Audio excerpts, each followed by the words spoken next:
You've had a great experience, having your children.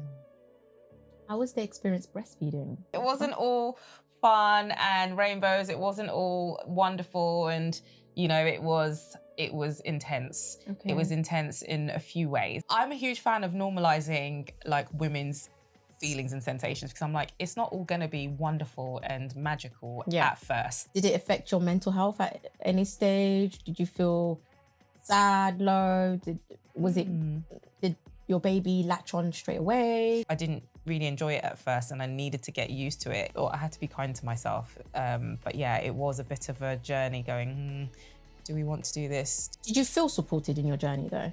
I did. So I think I was in a really unique and special position because I was a midwife. So I had a lot of knowledge already. Okay. You said infection, so you can get infection from breastfeeding? You can. Wow. So sometimes the milk ducts can get blocked. You've got to find your rhythm with your baby. And so making sure they latch on properly and they take a good mouthful of breast. For example, young women, I'd like to call myself a young woman.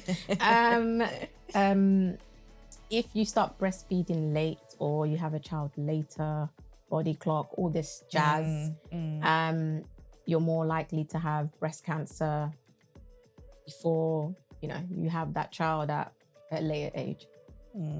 Is that true, or is that a myth, or is that what is that? In view of your journey, because you have a husband, what do you think what role do you think your partner plays? Oh, they're vital. I think because actually, while you are breastfeeding that baby, you're not doing the housework, you're not doing the cleaning, you're not doing the cooking and all of that. Hi people, welcome back to Her Voice, Her Strength. If it's your first time here, please don't forget to subscribe and please don't forget to like this video. So today, we are going to have a conversation about breastfeeding because it is Breastfeeding Awareness Day. So I have a special guest called Dede, who is a mother, a midwife, and she does all these different things. I will let her come on stage, well, not on stage, but come next to me and talk about her journey and more about herself. And we're going to have conversations and talk about myths and etc. So, Dede, please come and sit next to me. Hello. Hello. Andrea, thank you so much for having me. Thank you for coming. Thank you so much. I know you're coming from far. I really appreciate that. It's my pleasure. I'm really grateful. Welcome to Her Voice, Her Strength. Thank you. So, Dede, tell us about yourself. Obviously, I know that you're a mother, you're a midwife, but go ahead. Yeah. So, as you say, I'm a mum. So I became a mum in 2015, my firstborn, Matt. That was, a wonderful experience for me. Just, I wasn't quite sort of ready at the time, but I was so excited. And so I had a wonderful experience of just, growing him, being his mum, birthing him, and the journey continues 10 years later. And then in 2020, COVID, I had my daughter. So she's coming up to 5. She'll be 5 next week. Nice. That was a wonderful experience. So I'm a mum of 2, a boy and a girl. I'm done. You're done? I'm done. Are you sure? Very much. Thank you. No, I'm good. And as you know, I'm a midwife as well. So I qualified in 2013. Okay. So I've been on that journey as well. And I have worked in lots and lots of different hospitals, a lot of London hospitals, because I trained in London. And, done all of the rounds, antenatal, postnatal, community, continuity. I really, really enjoyed my community placements. And I also did private caseloading as well. Yeah, so I really enjoyed that. But then I got offered a job to sort of run a team in London. So I thought, okay, I can't pass that up. So I did that for a few years. And then when I had my daughter, I sort of needed to settle the pace a little bit and changed gears. Moved into Hertfordshire. So then I moved to a local hospital there and I became a specialist midwife for preterm birth. Specialist? Yes. I love that. That's my bag right now is I'm a specialist midwife for preterm birth. Yeah. I love that. That's really good. So that's my journey in a nutshell. And that's what I do. Okay. Amazing. Like you've really done a lot. I was going to say, Have you worked privately? You've done it. You've done it, which is good. I've covered a lot of ground. Yes, she is well experienced. So yeah, let's get started with more questions I have for you. So you've had a great experience, having your children. How was the experience breastfeeding? Yeah, that was a journey. So with my son, who's my firstborn, I just sort of expected that I was going to breastfeed because I was a midwife. I thought, yeah, I've helped women with this. Like, this is what for me felt like the natural kind of continuation. So having him and that first week had me questioning my life choices. It wasn't all fun and rainbows. It wasn't all wonderful, and it was intense. Okay. It was intense in a few ways. So I remember the very first feed we did. I was like, oh, I don't like how that feels. That's pretty intense. It wasn't so much painful as just really strong sensations. Okay. And like, your breasts are something that, if you just don't really, they don't have intense like stimulation before you have a baby sucking on them. So for me, I was like, oh, this is a bit much. A bit intrusive. It felt a bit intrusive. And I think I'm a huge fan of normalizing like women's feelings and sensations, because I'm like, it's not all going to be wonderful and magical at first. So I remember for myself, especially, I was like, oh no, I don't like this feeling. It's very intense. I thought the kind of comparison I had was a vacuum cleaner, like putting that suction, when you put the pad on your hand, you can really feel that pull. So that I was like, oh, that's a lot. Is that when you're basically putting the milk in the bottle, right? Is that that sensation when baby latched on? I was like, oh no, I'm not sure how we're going to keep this going. But actually, over time, it became a lot more enjoyable. And then it became that natural thing that you do where you just have a baby and the baby goes on, and it's all like, like where you see it on TV or where you see everyone, it's like, oh, I'm breastfeeding, it's so wonderful. Like, it didn't start like that. Okay, that's good. That's good to know they didn't start like that. So you had a surprise, like, oh. Yes. Yes, there was some getting used to there, definitely. Did it affect your mental health at any stage? Did you feel sad, low? Did your baby latch on straight away? Yeah, so he latched on straight away. He was very good. Like, actually, within a couple of hours of being born, he was on there. He knew what to do. But I was just like, sort of waiting for it to be finished, because I was like, oh, this is a lot. So he was very good at it. And babies naturally, they've got a really good suck reflex, most of them, if they're born when they're supposed to be born. So, they will just suck anything. So like, if anyone holding them and they're hungry, they're just going to try and, suck on you. So for me, they got that bit handled naturally. So it's just the kind of getting them to do it the right way that is sometimes takes a little bit of time, and that's where women have like sore boobs or nipples. They're like, oh, it's bleeding, or all of this kind of pains that come when baby's not quite latched on right, and that's what causes the trauma. But yeah, no, he latched on fine, and I think it was just me getting used to that new sensation, and just being kind to myself that it was okay that I didn't really enjoy it at first, and I needed to get used to it, because it felt like they needed to toughen up and get used to that sensation before we could get to the point of actually enjoying connection that experience. So it did affect, in part, it made me feel like, oh, I should be enjoying this because this is my baby. Like, I'm so excited that he's here, and I'm so happy to be his mum, but I don't quite like this yet. And, I know that this is natural, this is supposed to be a wonderful experience, but it didn't feel like that for the first couple of days. Wow. And I had to sort of talk to myself and say, right, okay, let's see how long we can go for. And if it's not something that we want to do, then maybe that's okay. And I just thought I had to be kind to myself. But yeah, it was a bit of a journey going, do we want to do this? Do I like this sensation? Is this going to affect the way I feel about him? Yeah, there was a lot to unpack there. Wow. So did you go through therapy, or how long did it take you to kind of be settled and be like, yeah, okay, I'm going to do this with my baby boy? Yeah. Yeah, it actually took, I think, by about 3 weeks, I was okay. So it wasn't a long sort of period. I didn't suffer from like postnatal depression about it. As I say, like the actual, he was very good at it. And it was just, you know, because some babies, they have challenges with latching on, and, you know, there's a lot of problems with, maybe they lose a bit of weight, or, you know, mum's just struggling a lot. And I didn't have that. He was fine. He latched on fine. I just didn't enjoy the sensation. And I just had to sort of work through that. And it took 3 weeks, I think about 3 to 4 weeks before I was like, oh, okay, this is okay now. It doesn't feel as intense. You know, I'm enjoying this now, and I'm loving the time we're spending together. And actually, I think I could probably just keep going for as long as, you know, feels right. So yeah, like initially I thought maybe I'll try and get 1 month. I just thought I'll try and get through a month, and then let's see how we feel after that. And then 1 month came, and I was like, yeah, actually I can keep going a little bit longer, and, you know, let's not put a cap on it anymore, and let's just go with the flow. I love that. It's good. Self-awareness. Yes. Bringing yourself back to being kind to yourself, and that's good, because sometimes when you're going through life and the emotions and stuff, you forget to bring yourself back and get yourself grounded. So I'm happy that you got yourself grounded to be like, actually, yes, it's okay. And yes, it's not okay. Whatever happens.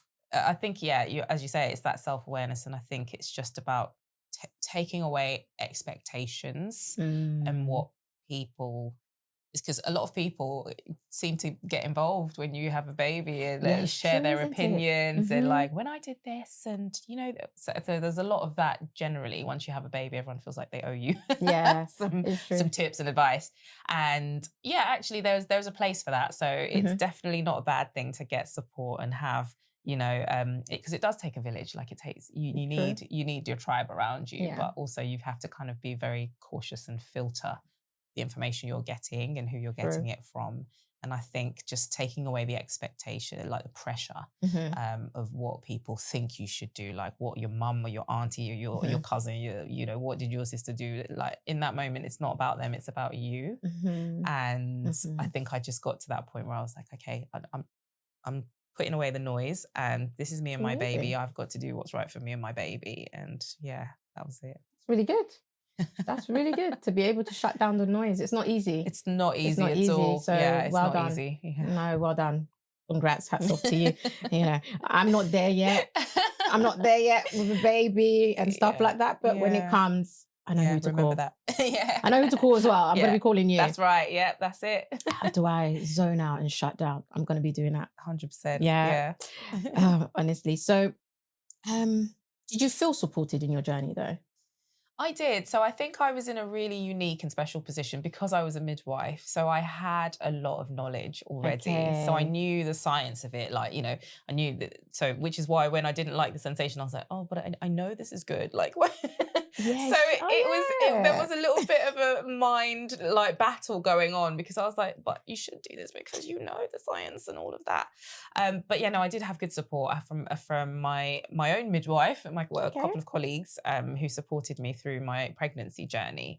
And you can be a healthcare professional and still need to be looked after. And I think that's a really important point that to make, because you get a lot of nurses, like a lot of people work in the NHS. Like, so obviously, eventually they're going to come through that service if they're women, or even if it's a partner that works in the NHS. So actually, you need to be able to accept the help and the support, and to understand that no matter how much you know, you might still find it useful and beneficial to have experts supporting you. So yes, I did have support from my colleagues, and it was nice for them when they came to see me and do the checks for baby. And I was like, yeah, I know how to do the checks as well, but actually I'm gonna let you do it because like I'm too involved. So yeah, like I had really good support, and I'd like to think and hope that all women have access to that support. But I know the current situation in the NHS and how strained and you know, stretched things are, and how resources are being cut left, right, and centre. But I think women need to be empowered to find that support if they don't feel they're getting it. But yeah, for me, I felt like I was very well supported, family, as well as colleagues and NHS midwives. That's really good. And what would you advise the people that are not being supported? For example, you know, mothers, you you know, obviously I'm a woman, so I look at these things as well. I hear stories. Yes. You know, I read little blogs and stuff like that. And women that struggle with breastfeeding, for example, getting their baby to latch on. Yes. As a midwife, and in your perspective, how do you help them through that journey?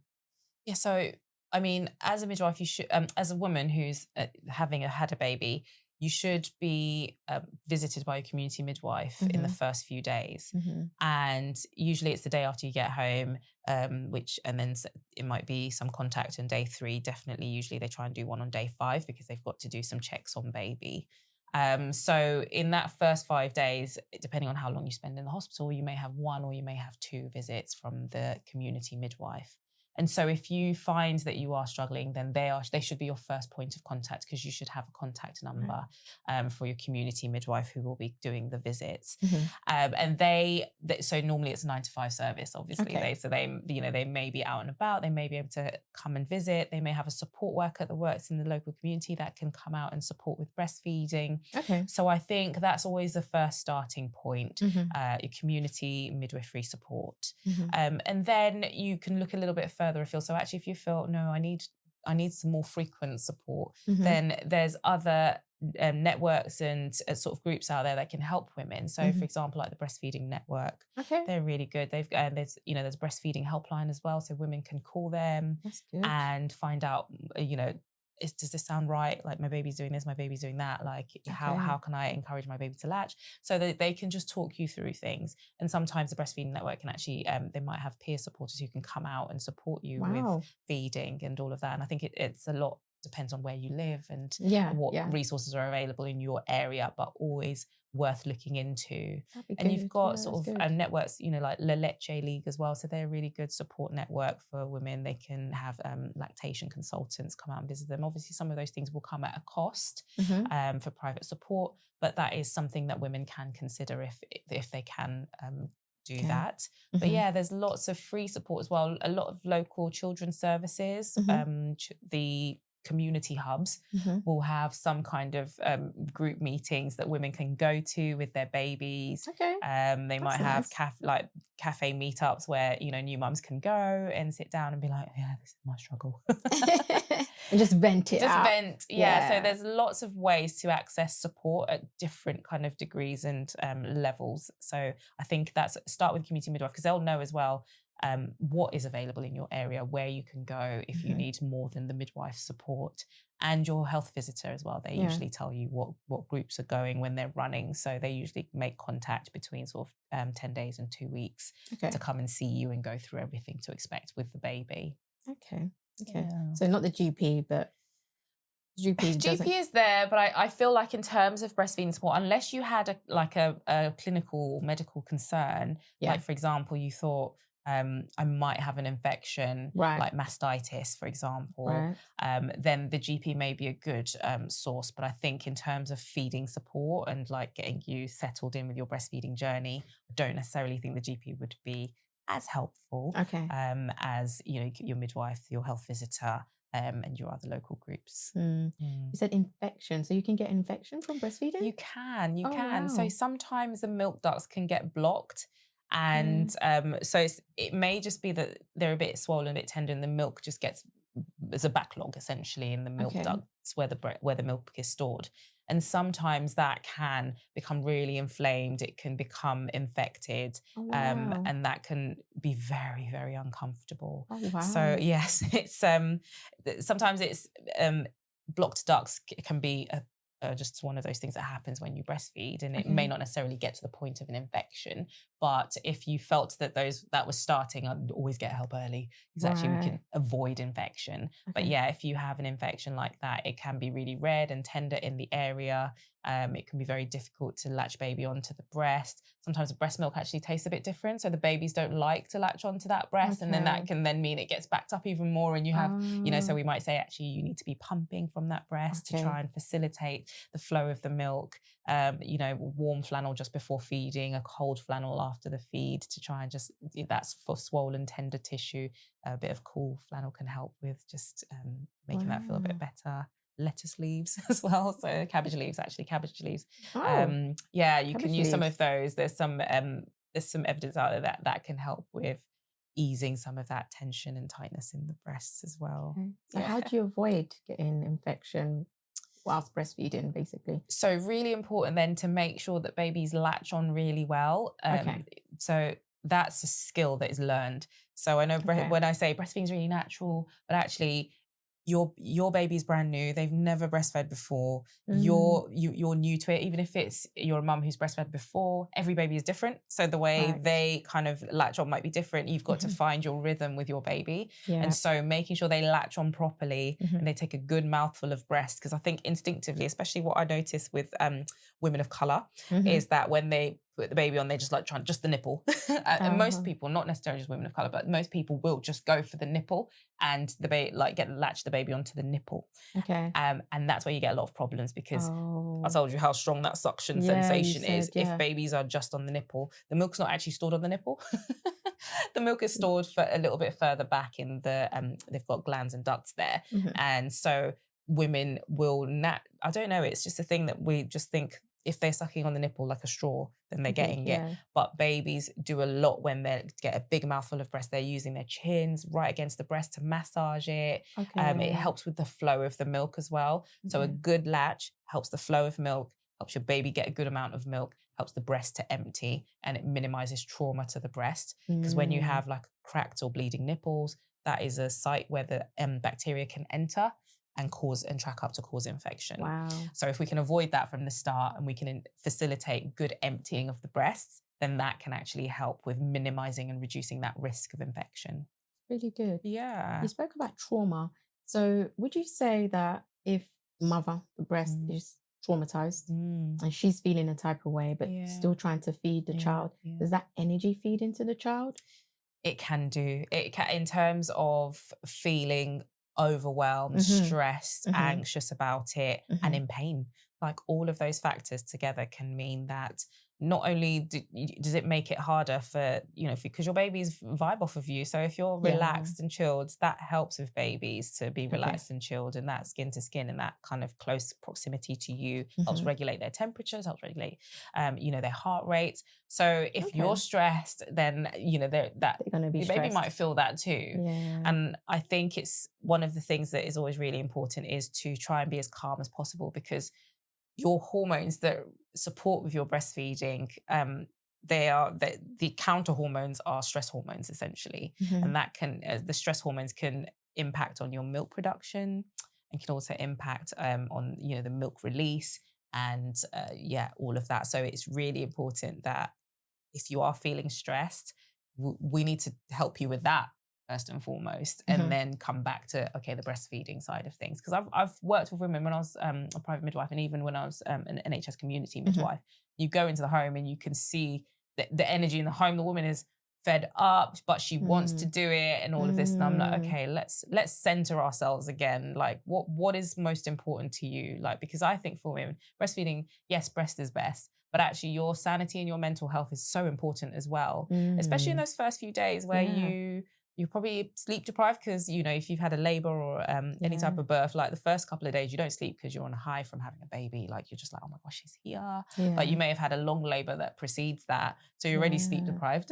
Then you've got, maybe if you've had a cesarean, you've got a wound. So that's maybe tender or uncomfortable. If you've had a vaginal birth and needed stitches, that's tender and uncomfortable. Like, so everything is happening from every way. You might be having night sweats. You might be having, the tender boobs, because as your milk comes in, it fills up, and that can mean they're quite firm and tense and it feels uncomfortable. So there's a lot going on. And then if you add problems with breastfeeding, then actually it might just tip you over the edge.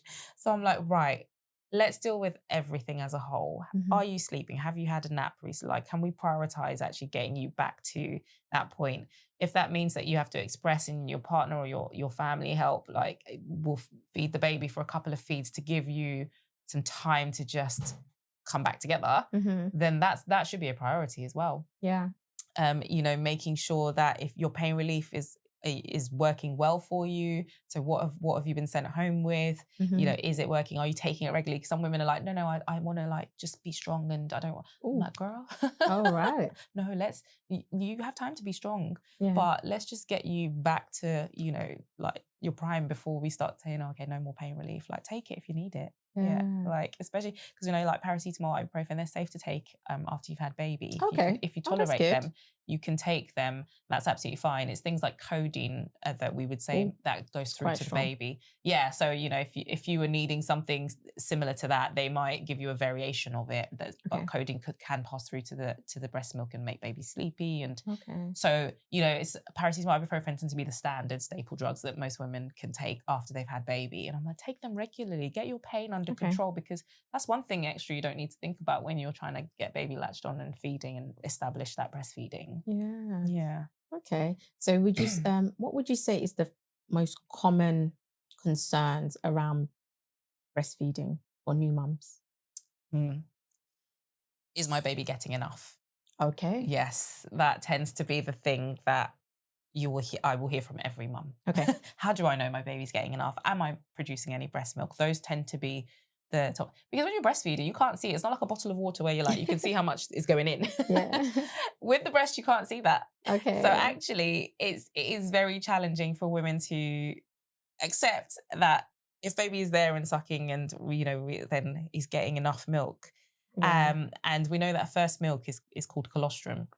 So colostrum is very, very concentrated. So I usually refer to it as like condensed milk. Because it's small amounts and very high in calories, high in nutrients, high in antibodies, you know, good immunoglobulins to help with baby's immunity and all of that. That's all packed into like very small amounts. Oh, really? So on average, a baby might feed their feeds in the first couple of days might be 5 to 7 mils, which is like a teaspoon. Yeah. So actually, we know that their stomachs are tiny, so they don't need a huge amount. But mums want that reassurance that my baby is getting enough. And I'm like, okay, well, the cues, you need to use the cues to understand how to tell when baby is getting enough. And what's the cues? Thank you. So basically, it's the rhythmic sucking. So are they latched on really well? Have they got a big mouthful of the breast in there? Are they like just on the nipple? Because if they're just on the nipple, they're not going to be able to get, you know, because actually when they're compressing the nipple, it's not flowing as well. So a big mouthful of breast means actually they're massaging the breast and it's flowing through because it's all in the far part of their mouth coming through.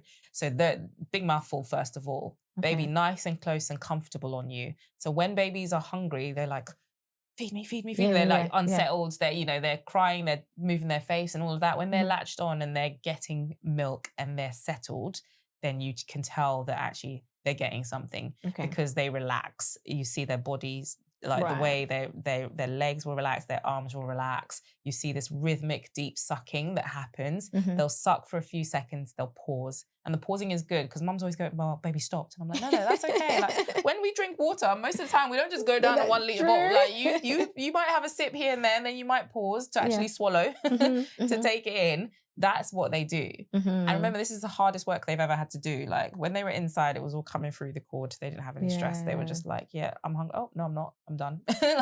But then they have to like work and use their jaws and use all these muscles they've never had to use. So the rest and the pauses is good because it means that they are, one, getting milk and they're having to swallow it and, you know, give it time to settle. And then it means that, you know, they're working hard to massage that breast and get that milk flowing through. So I always say to women, if you notice those changes in your baby once they're latched on, you see that the big sucks, they've got a big mouthful of breast, like it's all in there. Those are very reassuring signs. And then if they stay on for like, you know, 10 to 20, sometimes 30 minutes doing that rhythmic sucking, and then you start to see that, they're drifting off slowly.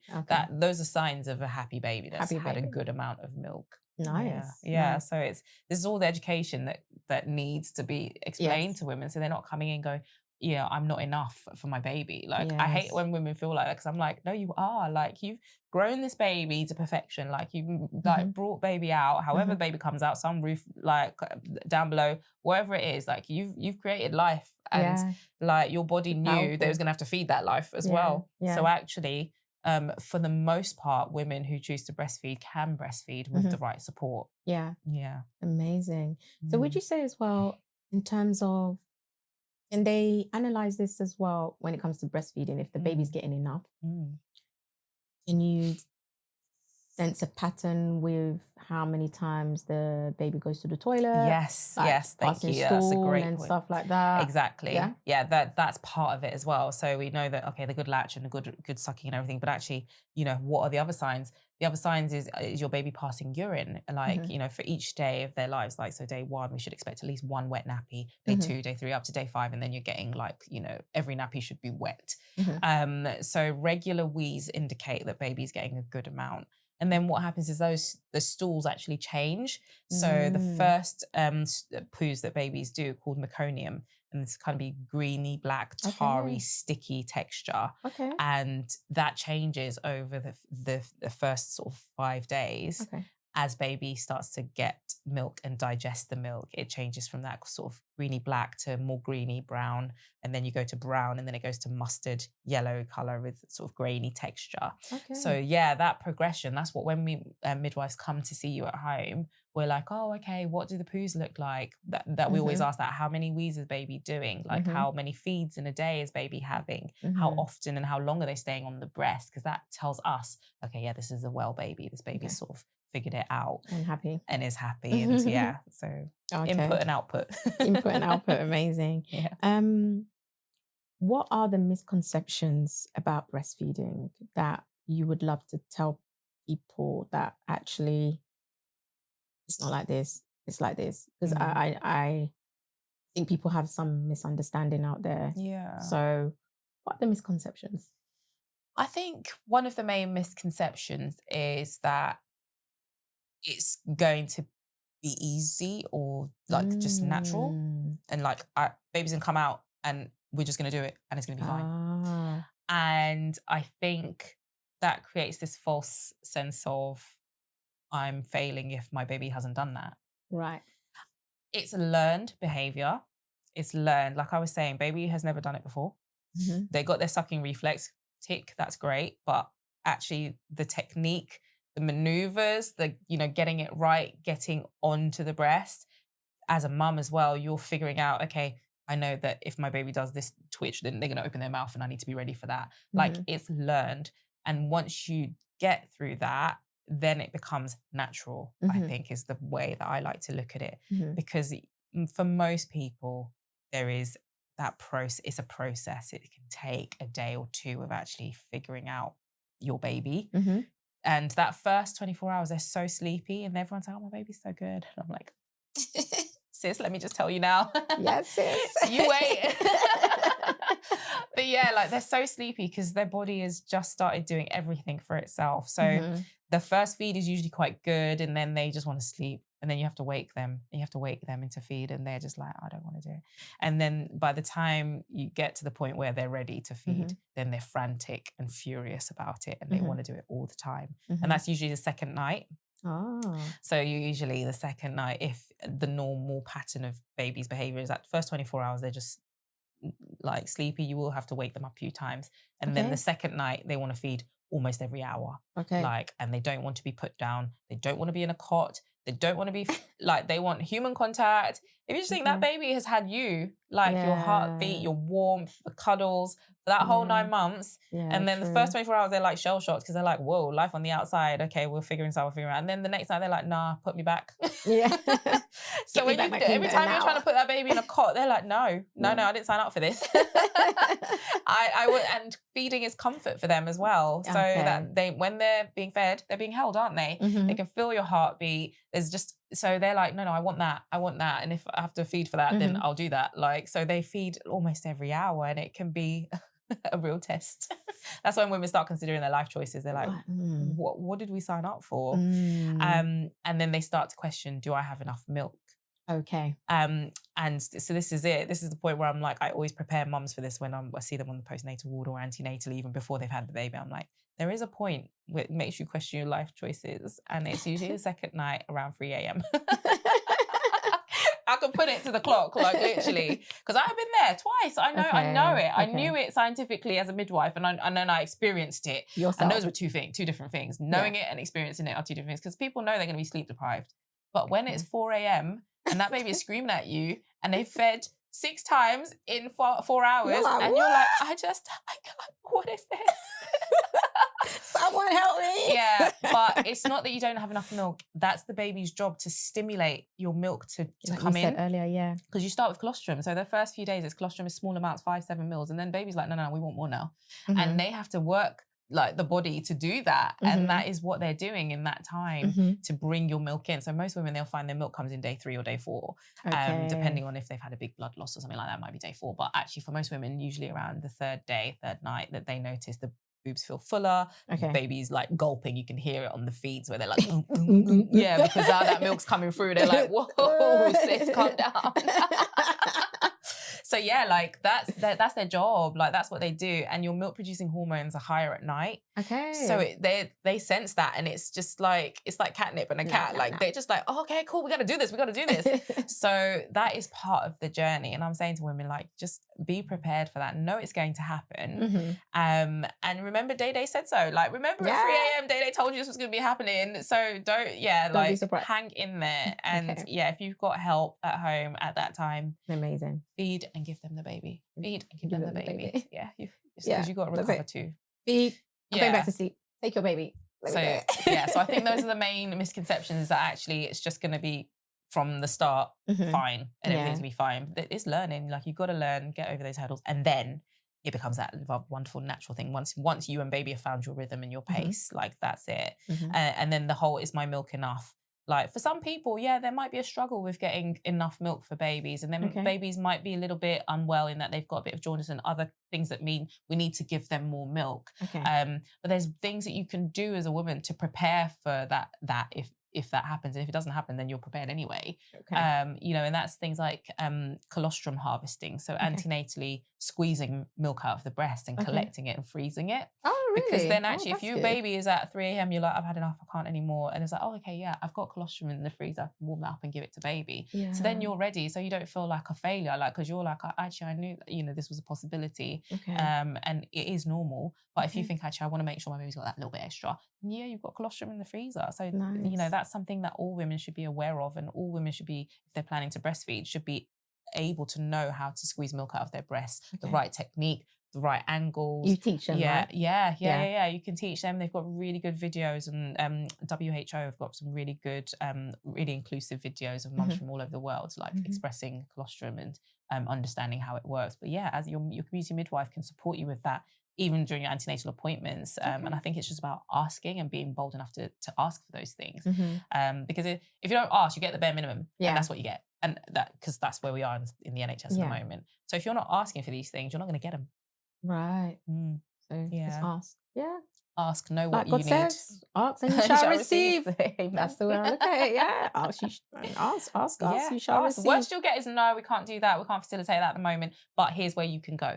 But here's where you can find more information. But this is who can help you with that. So then at least those doors are opened, because the community midwife might have 6 more visits to do, and she's like, I can't be sitting down here for 20 minutes while I chat to you. But there are ways that you can be supported to do that.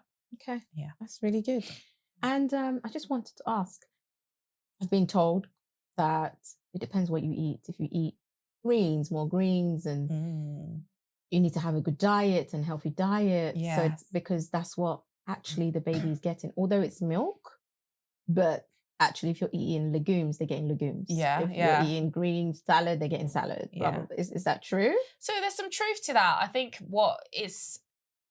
how healthy you are is obviously going to be beneficial for your baby as well. It doesn't quite transcribe in that way that, if you're eating legumes, then the baby gets legumes. Oh, right, okay. But actually your health and well-being can influence your baby's health and well-being. For example, if you're drinking alcohol when you're breastfeeding, some of that can pass through to the breast milk. So you've got to be cautious with the way that you avoid it if you can altogether. But timing's right to kind of reduce the alcohol content that's going through in your breast milk.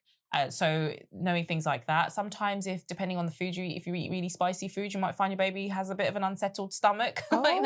So there is some truth to that. Okay. And some mums will say, actually, when I was breastfeeding, I cut out dairy or cut out this because I could tell my baby was getting a bit of an upset stomach. And I think it's there is some truth to that. And it's just about having a really healthy, balanced diet that's rich in iron, making sure you're supplementing with your vitamin D for mums, because we tend to be a bit lower in vitamin D. Especially, we get good sun. Especially your melanated girls. We out here, we're not getting the same amount of vitamin D from the sun.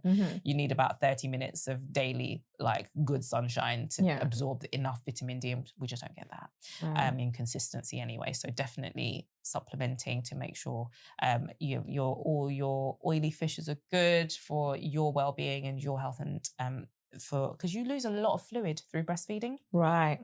And so you need to be well hydrated as well. You need to make sure your electrolytes are on balance as well. So it definitely is important to make sure that you at your best, because that's going to be passing through to your baby. So good fruits, good coconut water, all that stuff.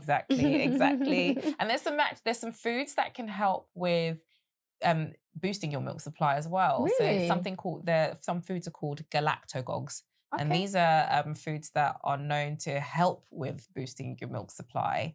So things like ginger, fennel, fenugreek. What's some other ones as well? There's loads. If you literally just Google it, you'll find there's so many foods that you can eat. I think for us, like pap, there's some some ethnic foods as well can be quite good and known for that. So you'll find the aunties might know that one as well. Especially aunties. This is where the aunties might come in useful. Yeah, they'll come in, you need to eat this. Come on, that's where you're like, okay, come and cook for me then, auntie. Come on, yeah. So literally that's it. They now need to put this is where they put their money where the mouth is. Amazing. I wanted to also ask a few myths that I've come across in the past. For example, if you breastfeed your child up to the age of 5, they are very healthy, more intelligent, all this stuff. So is this true, or is it? What? I want to know who's out there breastfeeding their children up to the age of 5, because the way my daughter talks to me, I'm like, if you were on my boob. Okay, so there is some evidence that breastfed babies do really well cognitively. Their fine motor skills and their IQ can be a little bit higher. I don't know about up to the age of 5. I mean, breastfeeding will always have benefits. Okay. So nationally, we say actually the minimum that we would advise to breastfeed is up to 6 months, because then you can start to introduce solids. So definitely, the recommendation is exclusively breastfeed for 6 months before you start to add in other things like fruits and all of that into their diet. And the longer you can do it, the better. And I think that is a personal choice. So for me, when I breastfed my son up till he was about 20 months. Okay. And by the last few months, it was literally maybe every other day when he was really upset, when I just wanted to cuddle, and then he just would find his way there. So it was, and then it naturally filtered out. Okay. And that was it. And I was like, oh, we haven't breastfed for a week. I think it's when he's ready. When he's ready, when you're ready. Because actually with my daughter, I was like, no, I'm ready. We're done with this. She passed her 2nd birthday, and, she was starting to be demanding it. She wouldn't go to bed without having a breastfeed. And I was just like, it feels right for me now that we stopped this a couple of months after she turned 2. Okay. And I just said to my husband, I was like, I don't think I want to breastfeed anymore. And he was like, okay. I mean, he was like, it's your body, girl. You do what you want me to do with that. Yeah. And then we just found new ways of putting a new bedtime routine to distract her from the fact that she wasn't allowed near my boobies anymore. But for me, I had reached that point where I was like, you know what? My breastfeeding journey has come to an end naturally. And I think if you're doing it past 6 months, all power to you. If you're doing it past a year, we're cheering you on, sis. And then anything after that, I'm like, wow, you're winning at life.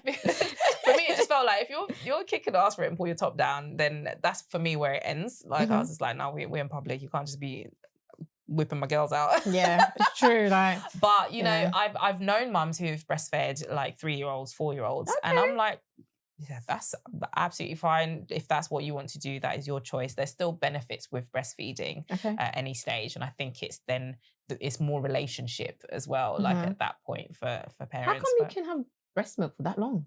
you can have breast milk for absolutely ages. Like Really? if you chose not to stop, then I guess you could just keep lactating. Your body is just Really? very Oh, beautifully wow. designed like that. Yeah, Look at the because woman's body. I Wow. know, because The actually, woman's even body is between my kids, wow. there was 5 years between my kids, but actually, um, I knew that a few years after I stopped breastfeeding Matt, before I Mhm. had Marissa, I would squeeze and I'd be like, "There's still milk in there. What are we doing?" Oh.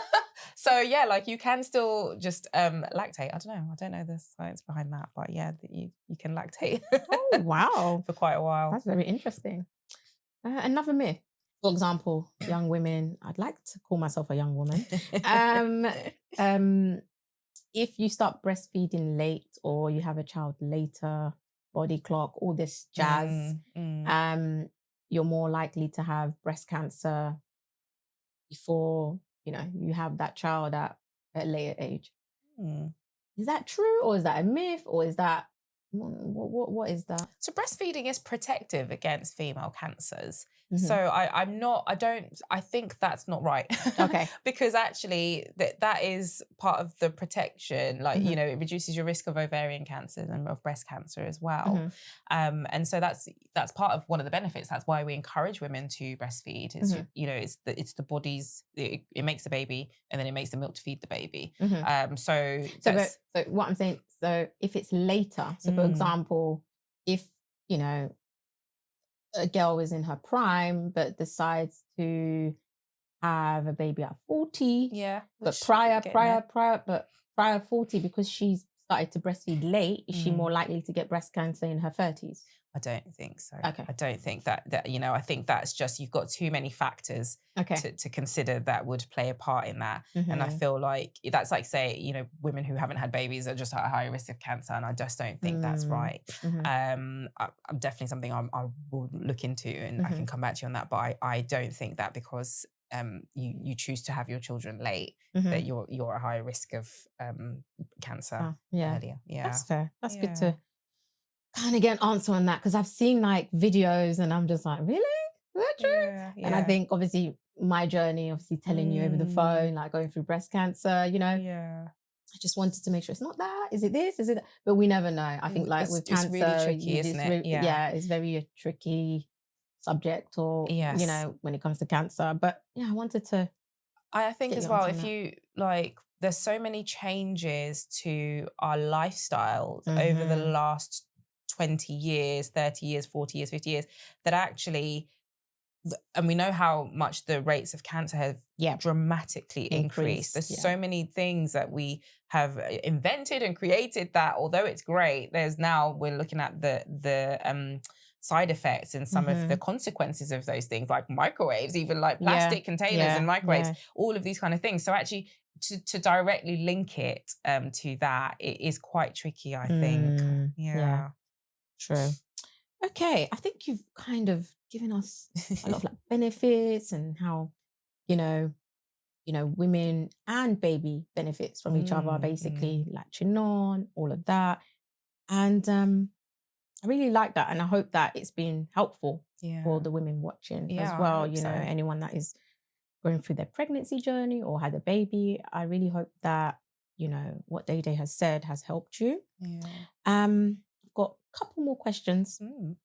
Um, and I wanted to ask you, in view of your journey, because Mm. you have a husband, what do you think your partner, what role do you think your partner plays in your breastfeeding journey, or anyone else as well that has a partner, Mm. boyfriend, whatever? Yeah, yeah. What role do they play?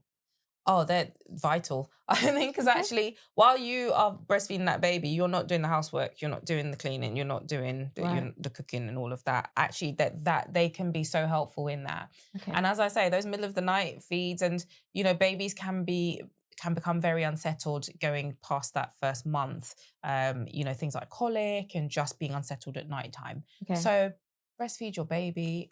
Your partner can do the burping and the nappy changes, and all of the cares that need to happen, especially in the middle of the night.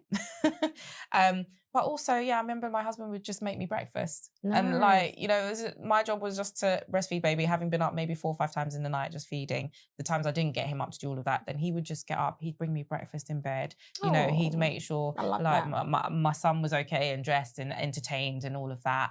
He'd make sure the laundry was done. He'd just make sure I had everything else I needed while I was doing feeding of the baby. And that just helped me maintain my sanity. Because actually what you don't want to do, and actually in this society, it's happening a lot more to women because we're so much more isolated, is that you've got to do everything. You've got to feed this baby, you've got to keep the baby alive, do all the nappy changes, all of that, and you've got to do the laundry. And they come so many little bits of clothes and they sick up on everything. And so there's a lot of laundry for such tiny humans. So I'm like, and they always we always gets on everything. They always manage to poo through the nappy and what I call poonamis. Like they just get poo all up the back. You're changing the clothes. You're like, just should we just throw that in the bin? I don't even want to wash that. So you've got so much laundry, all of these things. There's definitely work for partners to do. Okay. And I think it's as well as emotional support. Yeah. He was my rock, like literally. Amazing. And I think we just had that connection and it was just so special, like so much love. That we were just like, I just needed him around. Even if he wasn't doing anything, I was just happy that he was around because I was like, babes. Oh, that's good. He's like, we got this. And I'm like, good. So I think there's so much that they can do, both physically helping around, as well as emotional support, just being there. Like, babe, what do you need? Like, what can I do for you? I want that chicken from that shop, please. Oh, I love that. Hey, you need to be fed too. Yeah, no, that's good. Yeah. I love that. So women, have children with the right person. Pick a good one. Pick a good one. Okay.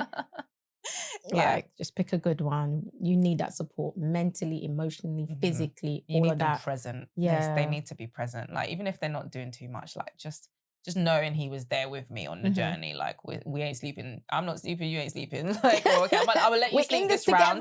Yeah, I was like, I'll let you sleep this round, but at 5 a.m. I'm not doing any more. In this together. Take her out of the room. Disappear. I don't want to hear her.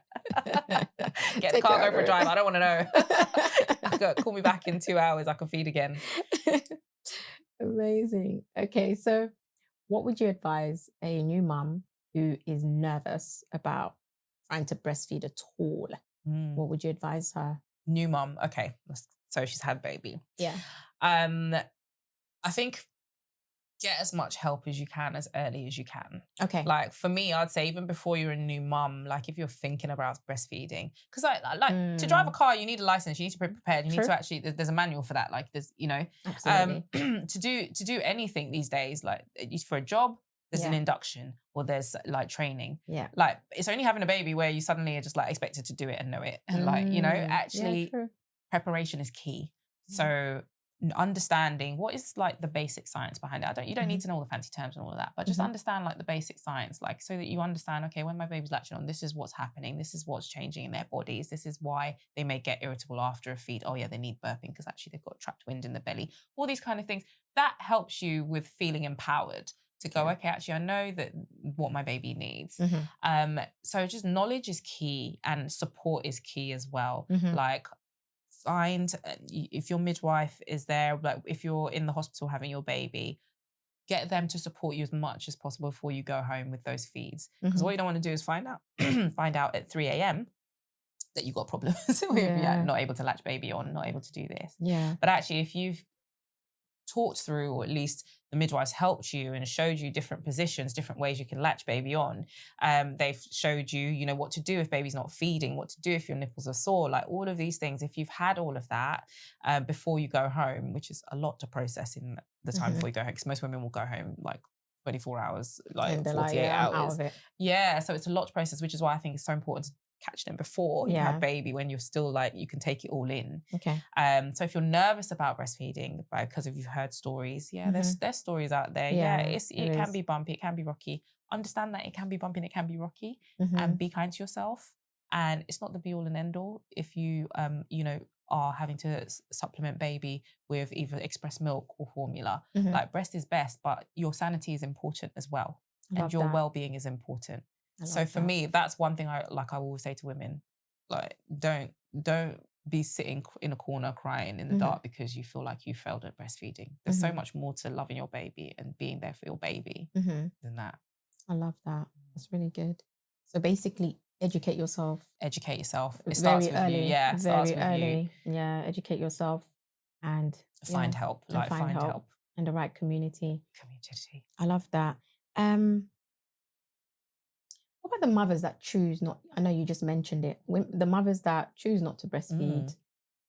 How do we stop being judgmental towards them in society? Yeah. Because obviously it is this thing of, I feel like women have a lot of pressure anyway. Oh my gosh. Do you know what I mean? Like as a woman, it's like, you need to have a child by this time, you need to be married by this time, you know, you need to be a mother, you need to have such an amount of kids. But then again, when you are pregnant and you have the child, you know, some people still expect you to clean, cook, all of that stuff. Whereas today, kind of debunked a bit of that because actually your partner needs to help you with that, you know? And it's about you being kind to yourself, because if you're doing all of that, being Wonder Woman, Superwoman, all of that jazz, you can't pour from an empty cup. Yeah, that's it. You're not going to be effective. You're not going to be helpful for anybody, the baby or the partner, you know? So how do we, as a society, not even community, know that African community is a bit, you know, I'm African, but we'll talk about that another time. I was going to say, that's another episode.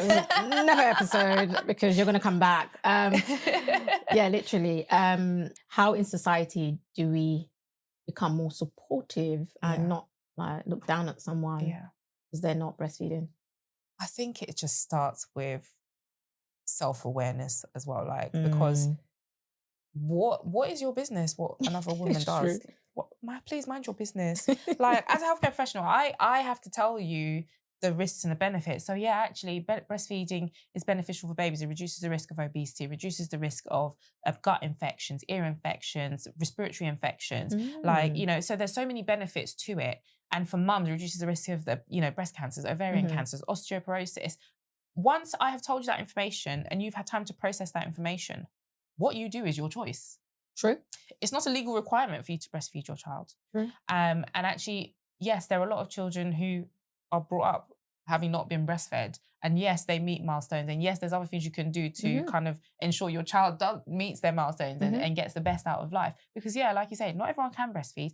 And so we probably should mind our business, maybe. Yeah, yeah, I agree. We need to start minding our business. And I think it's just putting other people first and being kind to other people. So actually, you don't know someone's journey. Like, I wouldn't know your journey. If you never said to me your journey, you just said, I don't want to breastfeed my child, I'd be like, okay. But do you know X, Y, Z? Yes, I know. And you tell me, yes, I know X, Y, and Z. I'd be like, okay, fine. Let me support you with like bottle feeding, formula feeding your child, or expressing milk for your child in the safest way possible. Make sure your bottles are sterilized. Make sure that you know that you're making it up with water that's boiled or boiled within the last half an hour so that we're killing any bacteria in the formula milk. Like, it's my duty to make sure whatever you choose to do, you are able to do it effectively. So I think maybe leave that to professionals to say, because you don't know people's journeys. You don't know what they've been through. You don't know that, you know, their experience. Have they had abuse? That means that actually they're really traumatized and triggered by that kind of contact with the baby. Like, you know, you just don't know. Just mind your business. I think is all I have to say. Leave it to healthcare professionals. You know, and if you are in that position where you feel that I have a history or I have an opinion that is mine, I don't need to share what it is to me, but this is my choice, then I think you be bold and be brave enough to say, have your voice. That, speak up. Your voice, your strength. Like, that's it. You tell them, like, this is, I don't want to do this. I have a reason behind that. Listen to the healthcare professionals, because they do have a duty for you and your baby to ensure that you have the information to make the right decision. And then the decision is yours. Yeah. I think that's where we leave it. I think that's fair. Yeah, man. Yeah. This society, mind your business. Mind your business. Just back up. Remember that episode of Fresh Prince? Yeah. Just back up. Mind the business that pays you. Yeah. Just, that's where you need to stay. Yeah, literally. No, I totally agree. I totally agree. Another question, and we're going to just start rounding up. And actually, something came to my mind when you're speaking about, you know, breast cancer, because I have heard that women that do breastfeed, at some point breast cancer just comes? Is it because the milk duct being blocked? You know, what you were saying earlier. Or is it just luck? It's just I think luck. it's just luck. I think, you know, the evidence points to that it is protective, but protective doesn't mean that it excludes it. And I think when you've breastfed, you might be more aware of your body and your breasts. Like for me, because I had that when after I'd finished my breastfeeding journey with my daughter, and then I lost some weight, put on weight first, then lost a lot of weight. And actually, I was just so aware of the changes in my breast because that's where I lost my weight from, disappointingly. But yeah, so I was like, okay, then I felt a lump and I was like, is that, what is that? What is that? And I sat on it for a few months, which please don't ever do that. If you feel something in your breast, something that you is different, get it checked straight away. Because actually the NHS were phenomenal, like in that process for me. I went to the GP. Actually, I did a self-referral online saying I felt a lump. Literally, I got an appointment within a few days in my GP. Amazing. It wasn't a doctor. It was some kind of allied professional. Okay. And so it was just a face-to-face, and they said, "Where can you feel it? Where is it?" Obviously, couldn't find it at that point. And I was like, with the healthcare professional, she said, "That's fine. I'm going to make you a referral." She made me a referral. 2 weeks later, I had a scan in the hospital. And yeah, they had said, you know what, it's called some kind of debris, breastfeeding debris or something. Can you imagine they call it debris? Is it some Basically debris? like when you've breastfed, you just have some nodules there. Okay. That then it's not a problem. It's not even a growth. It's just like debris from breastfeeding. Like some leftover maybe? Yeah. Oh, okay. So like, you know, like some blocked ducts. Maybe like something had but it was just normal variation of tissue as a result of the fact that I had breastfed. Does it go away by itself, they say? Yeah, so she was like, there's nothing you need to do. Like, you know, obviously if you feel any other lumps or if you feel that it's got bigger or it's changed, then absolutely come back. But it could just be as a result of, you know, breastfeeding, you'll notice different changes to your breasts as time progresses. Always get it checked out. And I think women sometimes, if they have breastfed, they may just be more aware of their own breast and their own body in that way. And it could be that they're just more able to pick things up sooner, perhaps. Okay. Fair enough. And thank you for sharing that. No, that's good. I mean, thank you for sharing that and encouraging people get it checked. Get it checked. Get it checked straight away. I love that. Catch it, kill it, bin it. That's my thing. Okay, so what does breastfeeding awareness day mean to you personally and professionally? I loved breastfeeding in the end. Remember, I told you. The beginning was a bit of a, and actually with my daughter, it was lovely from pretty much from the start. I think they had toughened up by then. The girls were fine. Okay. But I really loved my journey. And for me, when a woman sets out with the desire to breastfeed, I want them to succeed because I know how it felt for me. Like, you know, when I'd be out and about, baby on the boob, I wasn't even shy by the end of it. But I want women who desire that to have that. Like, that's why I'm a midwife. I love, you know, to be able to support women through that journey, to have the desired outcome that they want. So for me, it's just important that women know that they can have, you know, a wonderful journey. It may have some bumps. It may, you know, have some issues along the way, but there's so much support out there for women if they want to have a successful breastfeeding journey. And that's what it means to me, is just making sure women are plugged into what they need to have that successful journey. I love that. Makes sense. No, it makes sense. If you could say one thing to any mother out there in the world, globally, internationally, that is struggling, what one thing, struggling with breastfeeding, what is the one thing you will tell them? Or many things if you want to. I was going to say it might be. Tell them. Go ahead, girl. So one thing I would say, if you are struggling with breastfeeding and, you know, you're doing your very best, be kind to yourself. Yeah, it is a journey, and get help. Get help. We are not designed to do these things in isolation. We're not designed to be mothers in isolation. It does take a tribe. And you've got to find your tribe.